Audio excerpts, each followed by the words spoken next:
Welcome to SK study point Siliguri. आप SK study point Siliguri के playlist में जाकर क्लास वाइज या सब्जेक्ट वाइज प्लेलिस्ट को चूज़ कर पढ़ाई आसानी से कर सकते हैं।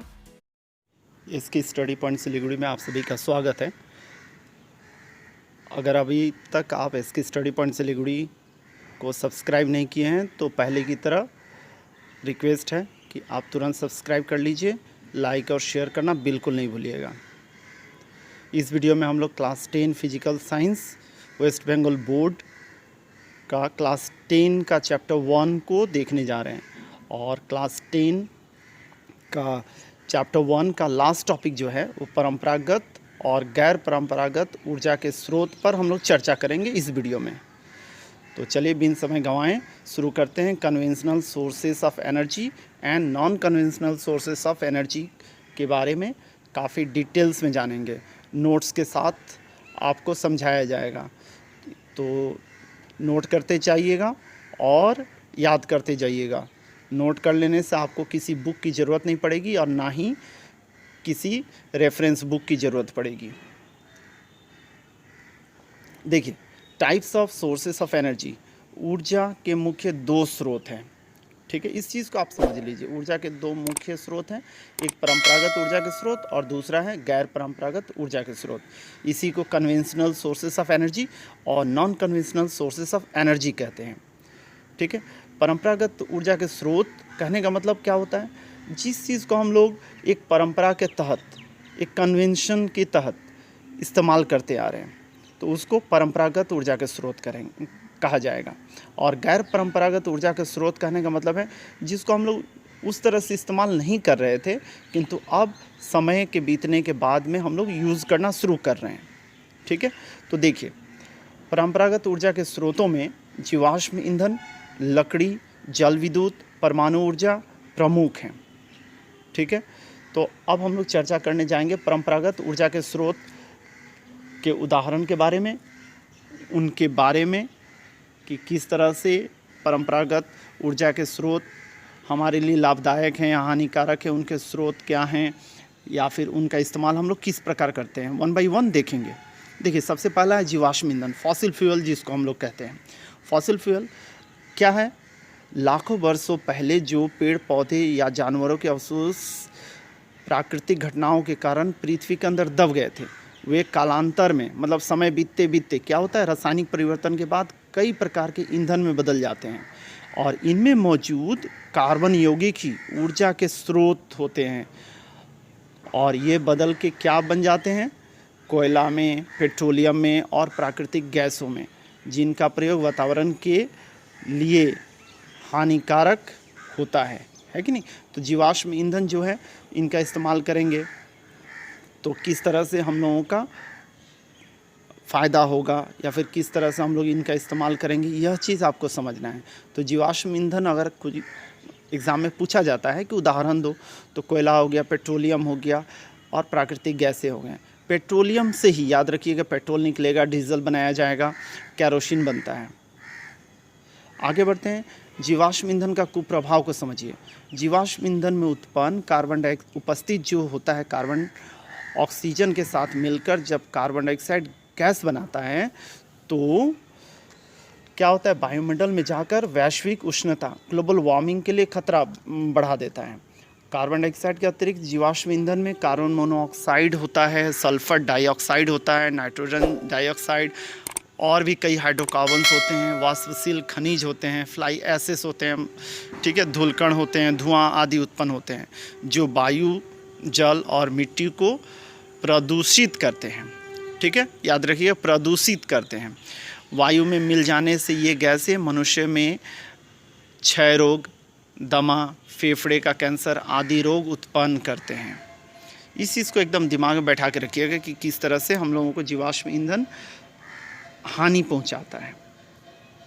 अब नेक्स्ट टॉपिक को देखते हैं, लकड़ी।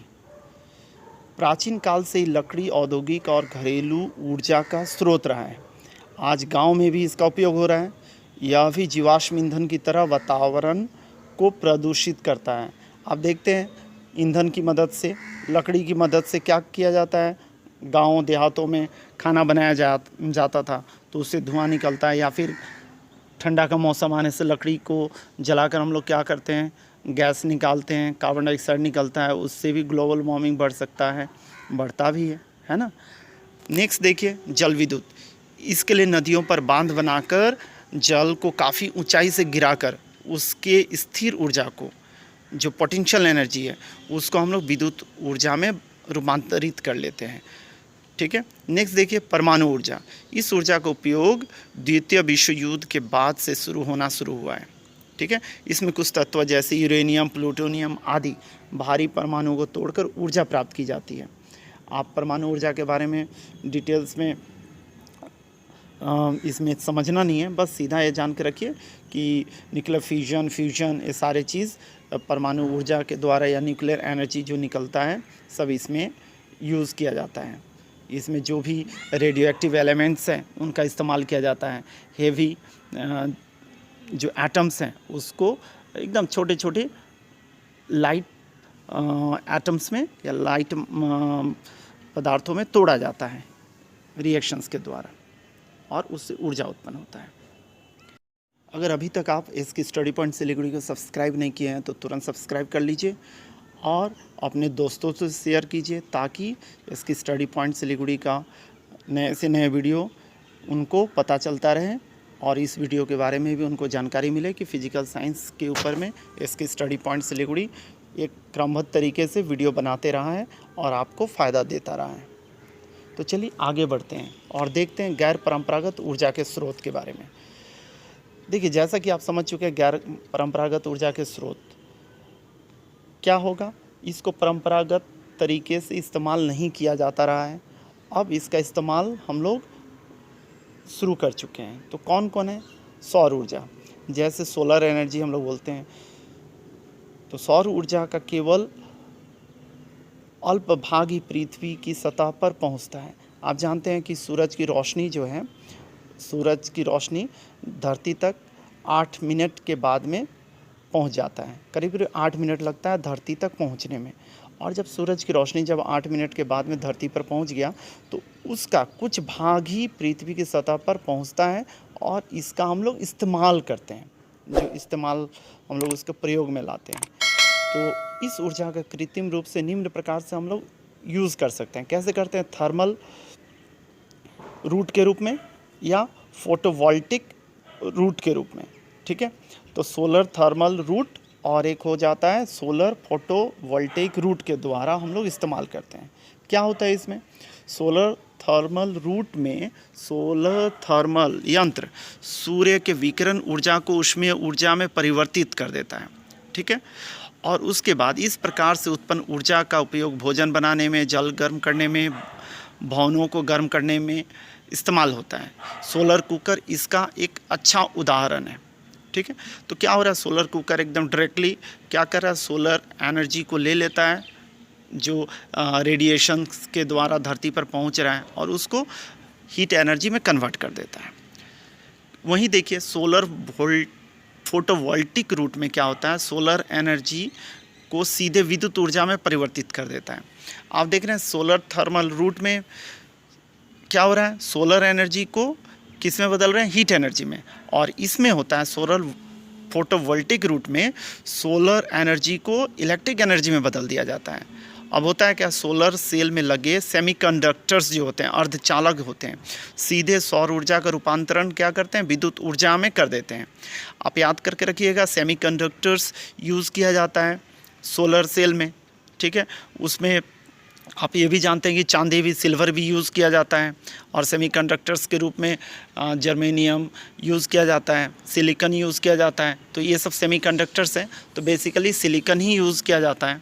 ठीक है। याद करके रखिएगा, सिलिकॉन यूज़ किया जाता है। तो सेमीकंडक्टर्स के उदाहरण आप दिमाग में बैठा के रखिएगा। तो क्या किया इन्होंने? जो सोलर सेल है वह क्या कर रहा है? सोलर एनर्जी को डायरेक्टली इलेक्ट्रिक एनर्जी में कन्वर्ट कर दे रहा है। एक सोलर सेल जो होता है 0.5 वोल्ट से 2 वोल्ट तक विद्युत उत्पादन कर सकता है। अधिक मात्रा में विद्युत की आवश्यकता की पूर्ति के लिए सेलों का जो ग्रुप्स होता है, समूह होता है, उसको बनाया जाता है, जिसको सोलर पैनल कहते हैं। आप देखेंगे काफ़ी जगह छतों पे सोलर पैनल लगाया जाता है, जिससे क्या होता है, सोलर एनर्जी को इलेक्ट्रिक एनर्जी में तब्दील कर दिया जाता है और उसके इस्तेमाल से हम लोग घर में टीवी, पंखा इत्यादि चला सकते हैं, है कि नहीं। सौर ऊर्जा के चलने वाले उपकरण महंगे होते हैं, परंतु बाद में इसके प्रचलन और रखरखाव आदि पर कोई खर्च नहीं होता है, अतः यह एक लाभप्रद ऊर्जा का स्रोत होता है। तो आप समझ गए कि सोलर एनर्जी को हम लोग किस तरह से इस्तेमाल कर रहे हैं, सोलर थर्मल रूट के रूप में और सोलर फोटोवोल्टिक रूट के रूप में। नेक्स्ट देख लीजिए पवन ऊर्जा, ठीक है, विंड एनर्जी। वायु में गतिज ऊर्जा को विद्युत ऊर्जा में परिवर्तित करने के लिए पवन संयंत्र का उपयोग किया जाता है, परंतु यह भारत में उतना प्रचलित नहीं हो पाया है। भारत के कुछ राज्यों में पवन ऊर्जा का हार्नेसिंग हो रहा है, दोहन किया जा रहा है। पवन ऊर्जा की सहायता से कम गहराई वाले कुएं से जल खींचने, अनाज पीसने में घरेलू आवश्यकता की पूर्ति के लिए विद्युत संयंत्र लगाए जाते हैं। आजकल पवन ऊर्जा का उपयोग विंड मिल द्वारा विद्युत ऊर्जा उत्पन्न करने में किया जा रहा है। पवन ऊर्जा में एक बार उपकरण लगाने में ही लागत लगता है, जबकि इसके रखरखाव का खर्च कम होता है। यह प्रदूषण मुक्त प्रणाली है, इसमें लगातार चलने की अपार संभावनाएं होती है। तो पवन ऊर्जा भी एक तरह का बहुत ही अच्छा गैर परंपरागत ऊर्जा का स्रोत है। नेक्स्ट देख लीजिए ज्वारीय ऊर्जा, टाइडल एनर्जी जिसको बोलते हैं। पृथ्वी और चंद्रमा के गुरुत्वाकर्षण के फलस्वरूप समुद्री जल ऊपर नीचे तरंगों के रूप में उठता और गिरता है, ठीक है, जिसे हम लोग ज्वार भाटा कहते हैं। ऊपर गया ज्वार और पानी जब नीचे उतरा समुद्र का तो उसे भाटा कहते हैं। इस प्रकार जो समुद्र के जलीय तल में भिन्नता के कारण जो ज्वारीय ऊर्जा उत्पन्न होता है, इसी ज्वारीय ऊर्जा को हम लोग इस्तेमाल करने जा रहे हैं। तो क्या होता है, ज्वार के समय जब जल ऊपर उठता है तो इसे बांध में जमा करके एक तंग मतलब एकदम संकरी रास्ते से नीचे रखे टरबाइन पर गिराकर विद्युत ऊर्जा उत्पन्न किया जाता है। आप स्क्रीन पर डायग्राम भी देख पा रहे होंगे, चित्र देख पा रहे होंगे कि किस तरह से जब ज्वार के जरिए समुद्र का पानी आया तो उसको किस तरह से रोक लिया गया। रोक लेने के बाद में जब पानी नीचे की ओर गिराया जा रहा है तो किस तरह से टरबाइन उसको इलेक्ट्रिक एनर्जी में कन्वर्ट करने में मदद कर रहा है, ठीक है। आईआईटी मद्रास के वेव एनर्जी ग्रुप में त्रिवेंद्रम में 150 मेगावाट शक्ति की एक विद्युत परियोजना का कार्य संपन्न किया गया है, जिसमें ज्वार भाटा में उपस्थित यांत्रिक ऊर्जा को विद्युत ऊर्जा में परिणत किया जा रहा है। ज्वारीय ऊर्जा एक सतत ऊर्जा स्रोत है, जिससे सतत विकास संभव है, ठीक है। यह प्रदूषण मुक्त ऊर्जा का भी स्रोत है। तो इसलिए ज्वारीय ऊर्जा के बारे में आप सही से समझ के रखिए, याद करके रखिए और इसकी स्टडी पॉइंट सिलीगुड़ी के साथ जुड़े रहिए। आप क्लास 10 फिजिकल साइंस का चैप्टर 1 का लास्ट टॉपिक देख रहे हैं, गैर परंपरागत ऊर्जा के स्रोत और परंपरागत ऊर्जा के स्रोत के टॉपिक को। और अभी हम लोग चर्चा कर रहे हैं भूताप ऊर्जा या भूस्मीय ऊर्जा, जियोथर्मल एनर्जी के बारे में। जियो का तात्पर्य पृथ्वी से है और थर्मल का तात्पर्य उष्मा से होता है। अतः पृथ्वी के अंदर गर्म चट्टानों के उष्मा ऊर्जा को भूताप ऊर्जा कहते हैं। पृथ्वी की सतह के नीचे की अत्यंत गर्म चट्टानें जमीन के अंदर के जल को गर्म कर वाष्प के रूप में बदलती है। चट्टानों के बीच जैसे ही अधिक से अधिक वाष्प बनती है, वह अधिक दबाव पर दब जाती है। एक पाइप को चट्टानों में पृथ्वी के सतह तक छिद्र करके लगा देते हैं। इस पाइप द्वारा अधिक दबाव पर भाप बाहर आती है। यह अत्यधिक दबाव पर भाप टरबाइन को घुमाती है, जिससे जनरेटर घूमता है और विद्युत का उत्पादन होता है। ऐसे भूउष्मीय शक्ति संयंत्र अमेरिका के कैलिफोर्निया में कार्यरत है। भूउष्मीय ऊर्जा स्रोतों से विद्युत उत्पादन तापीय और नाभिकीय शक्ति की तुलना में कम प्रदूषण उत्पन्न करता है।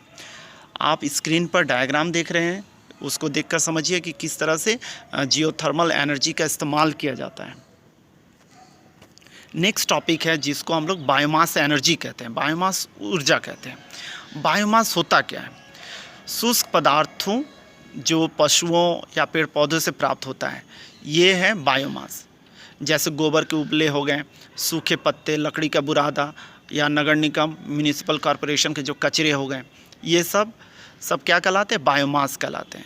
अब इन्हें जलाकर जब ऊर्जा उत्पन्न किया जाता है तो इनसे जो ऊर्जा मिल रहा है वही बायोमास एनर्जी है। इस प्रकार के पदार्थों से प्राप्त ऊर्जा का उपयोग घरेलू कार्य जैसे भोजन पकाने में, छोटे उद्योग धंधों को चलाने में किया जाता है। बायोमास को जलाकर इससे विद्युत ऊर्जा भी उत्पन्न की जाती है। बायोमास से बायोगैस भी बनाया जाता है। तो बायोमास से जो गैस तैयार हो रहा है उसे ही बायोगैस कहते हैं, ठीक है, जो मुख्य रूप से मीथेन गैस ही होता है, याद रखिएगा, ठीक है। बायोगैस में कौन सा गैस रहता है? तो मीथेन गैस होता है। इस चीज़ को बताने के लिए आप याद रखिएगा।